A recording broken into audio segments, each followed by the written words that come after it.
RBP's public service announcement. Be good to your trains, and your trains will be good to you. No, that's not it. That's not it. Clean trains are happy trains. I don't think that's it either. Clean your stuff, and it will run. That's too forward. Welcome back, folks. Hope you're having a great week. This week, we're going to talk a little bit about how I keep this layout running. I feel like it is time for me to share the tricks of the trade of the RBP layout, because we've had quite a few videos with very few incidents, at least none that they've ever seen on camera.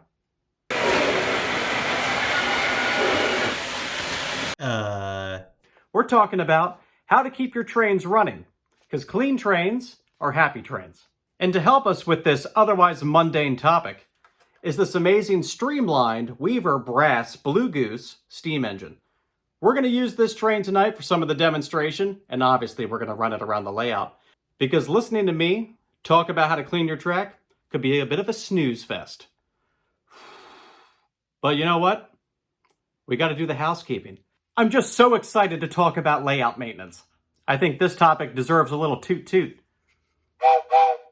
Now this ain't no whistle. We got to use the big one. Sit back, relax, and enjoy.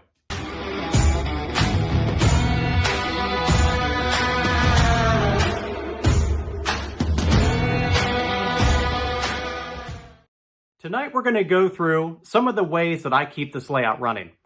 You may have ways you do things a little bit different, and that's okay. If there's something that you see me do that I should be doing differently, leave me a comment. The best place to start is the track. You have to keep your track clean.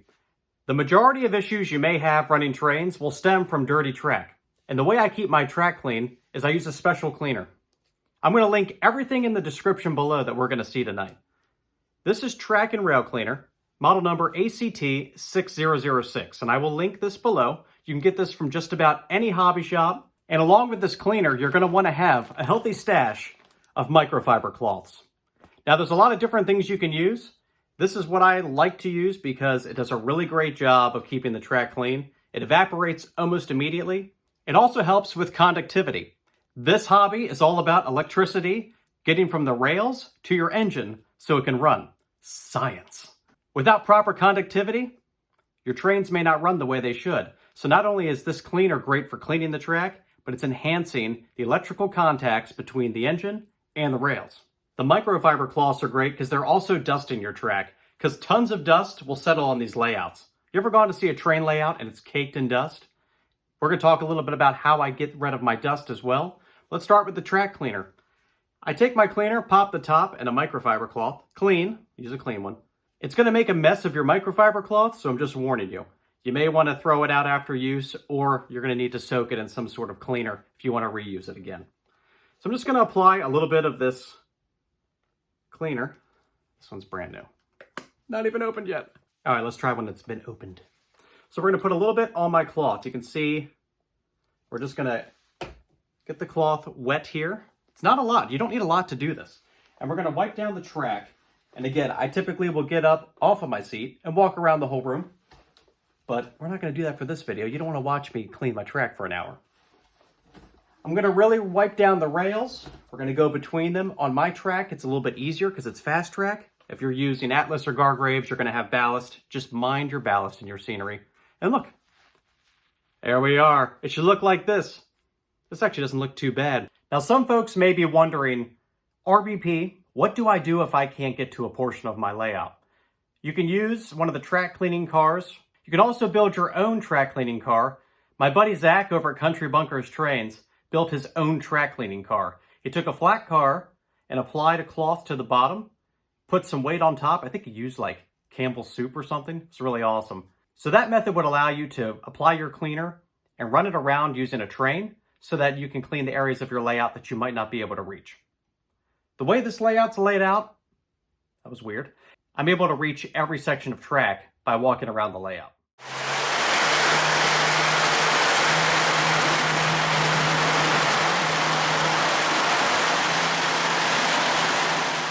Dust. Dust is the bane of any train layout. And the way I like to take care of getting dust off my layout are makeup brushes.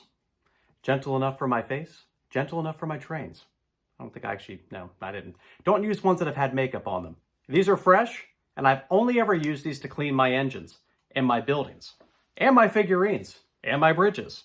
Any structural piece on your layout, you can use a brush. And I like to have a couple of different sizes. Obviously, this one gets used the most for freight cars and train engines. I'll wipe things down before I do videos because the light really reflects dust. But if you have finer details on your layout, these smaller makeup brushes like these here, they work really great. They also work well for steps to buildings, steps to passenger cars, and all of those types of things. The brush is gentle and it covers a lot of area. So on these engines that really show dust, especially these large engines that have matte black finishes, or something like this glossy finish on the Santa Fe 210-10-2, these engines will show tons of dust. So I like to go through and just dust in my trains. It's very peaceful. It's a very therapeutic video. Clean trains or happy trains? Smoke fluid. Smoke fluid brings our engines to life and creates that awesome effect of smoke billowing all over the room. But smoke fluid also creates a lot of maintenance opportunities as O-gauge operators. And one of the first things you're going to note is that after you've run trains with a lot of smoke, we tend to get a lot of buildup around the funnel or the stack on the front. How do we take care of that? The first thing you're going to need, again, is that microfiber cloth. And I like to use Be Gone Cleaner. And this is made by JT's Mega Steam. This is a spray-on solution that you can spray around the front of the engine, and it acts as a degreaser, but it does not compromise your plastic or your paint finishes on your locomotives, which is the big thing, because you want to be careful about what you spray on your engine so you don't end up rubbing paint right off the engine. There's nothing more mortifying than trying to clean something and you realize you just chipped the paint right off your engine. You can apply this with the microfiber cloth, or if you're using finer spaces, you can use Q-tips. I keep a pack of Q-tips down here as well. You want to shake this up first, really good. That gets all of the solvents mixed up and ready to go. And then you're going to spray it right on your cloth. Oh yeah. And then clean your train. Just wipe it right off, and it's going to dissolve very quickly. So again, this stuff is great to use. JT's Mega Steam Be Gone Cleaner. I've had a lot of questions about what type of smoke fluid I use. I use a bit of a blend. My favorite is the MTH Proto Smoke Christmas scent. I don't know, something about this scent. I've been using this for years, but I like to blend it with Lionel's Premium Unscented. So I'll actually mix these together. I know, it's kind of weird. Why do you do that, RBP? I don't know why. I've just have always done that. There is one other smoke fluid product that I really recommend. It's also by JT's Mega Steam, and this is the Eliminator. Now, what is the Eliminator? I'll tell you a story about the Eliminator. There once was a guy named Chris, and Chris went to a store one day and purchased this amazing Delaware and Hudson MTH Premier diesel engine. Chris ran it at the store to test it, and all was fine, but he failed to do the sniff test on the smoke fluid. That night, Chris returned home with his prized possession, placed it on the track, and started it up. And what did he smell?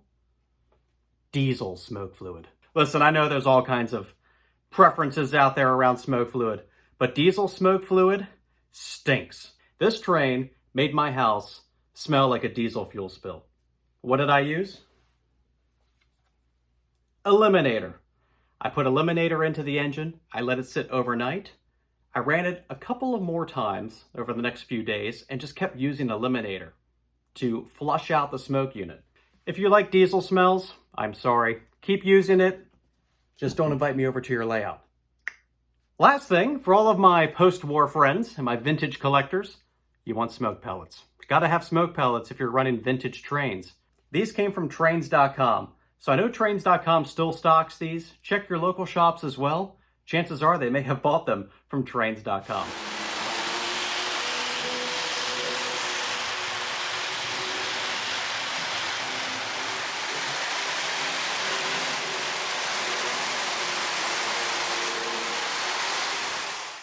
Keeping your engines running smooth is as important as the track and the other pieces that we've talked about as far as keeping your engines clean.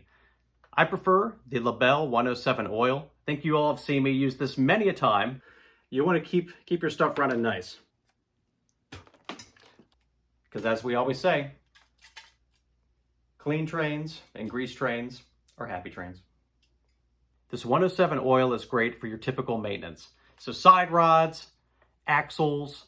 So here's our Blue Goose ready for maintenance. I'm going to use this 107 oil and lubricate all of the key points on the bottom of the engine. I'll check the traction tires, which of course look good. We're going to go around and we're going to hit all of the axles. And again, we're just going to use a tiny little bit of grease. The more you do this, the faster you'll get. And again, I'm just using a drop in each point. Same with the pickup rollers. Again, because our O-gauge trains use these ultra prototypical 3-rail systems. And then if I need to, I can also hit my side rods, just some of these moving parts. That just keeps everything running really nice.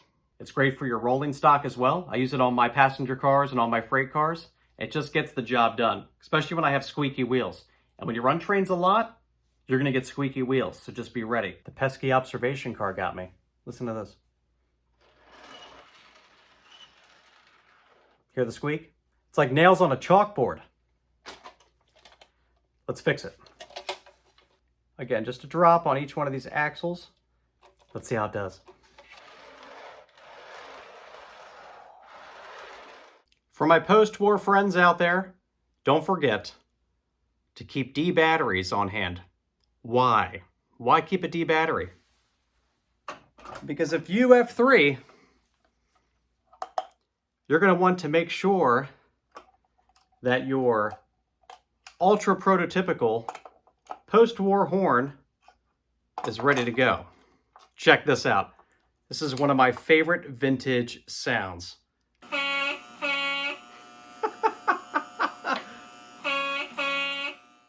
This Weaver Blue Goose is actually the perfect engine to use for this video because the engine doesn't feature any command control or any sounds. Just classic conventional running. It does have a smoke unit on board, but it doesn't chuff or anything like that. Just a very simple and elegant set. I really like the way this engine looks. Of course, I'm a huge fan of the Hudson. And this paint scheme is incredible. The passenger cars you're seeing are actually MTH Premier. I know they're kind of unusual because they don't have the figurines. These are a little bit older models of passenger cars that MTH made for the original Blue Goose set. So they do have the silhouettes instead of the figurines. This is probably one of the more interesting looking passenger sets and one that I haven't run a lot here on the channel.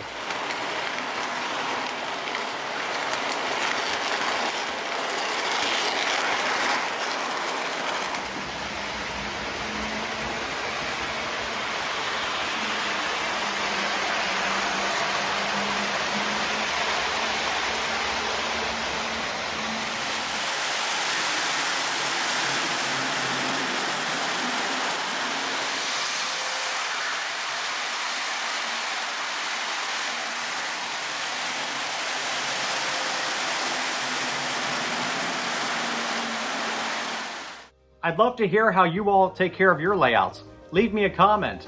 Give me tips on what I should be doing differently, or maybe what helped from this video. Always great to learn from other folks in the hobby.